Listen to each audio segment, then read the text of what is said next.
இயேசு கிறிஸ்துவின் இன்ப இனிய நாமத்தில் வாழ்த்துகிறோம்.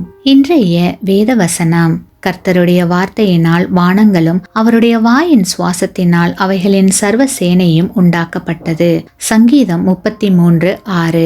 Today's Bible verse: By the word of the Lord the heavens were made, and all the hosts of them by the breath of his mouth.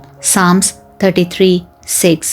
ஆதியிலே தேவன் வானத்தையும் பூமியையும் சிருஷ்டித்தார். வானத்தில் ஆயிரக்கணக்கான நட்சத்திர மண்டலங்கள் இருக்கின்றன. ஒவ்வொரு நட்சத்திர மண்டலத்திலும் கோடிக்கணக்கான நட்சத்திரங்கள் இருக்கின்றன. நம்முடைய சூரியனும் பூமியும் இருக்கிற நட்சத்திர மண்டலத்தை பால்வழி மண்டலம் என்கிறோம். இந்த கோடிக்கணக்கான நட்சத்திரங்களை உண்டு பண்ணுவதற்கு தேவனிடம் எவ்வளவு வல்லமை இருந்திருக்க வேண்டும் என்று யோசித்து பாருங்கள். இவை எல்லாவற்றையும் அவர் ஒன்றுமில்லாமையில் இருந்து உருவாக்கினார் என்று வேதாகமம் சொல்கிறது. அதாவது வேறு ஏதேனும் பொருளை வைத்து ஆண்டவர் அவற்றை உண்டாக்கவில்லை. தேவ வல்லமை எப்பேற்பட்டது என்பதை உங்களால் உணர முடிகிறதா? கிறிஸ்துவுக்குள் பிரியமானவர்களே, என்னிடத்தில் ஒன்றுமில்லையே, நான் என்ன செய்ய போகிறேன்? என்னுடைய வாழ்க்கையை நான் எப்படி வாழப் போகிறேன் என்று கவலைப்படுகிறீர்களா?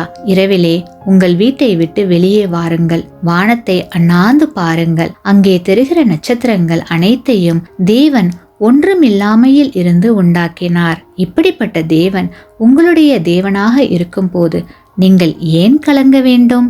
தேவன் தம்முடைய சித்தத்தை நிறைவேற்ற நம்மை பயன்படுத்துகிறார். தேவன் நமக்கு தரும் வல்லமை நம்முடைய உள்ளத்தில் இருந்து வெளியே பாய்ந்து வரும்போது நம்முடைய பிரச்சனைகள், கவலைகள், துக்கங்கள் எல்லாம் மறைந்து போகும். ஆமேன். நீங்கள் பெற்ற இந்த ஆசீர்வாதத்தை மற்றவர்களோடு பகிர்ந்து கொள்ளுங்கள்.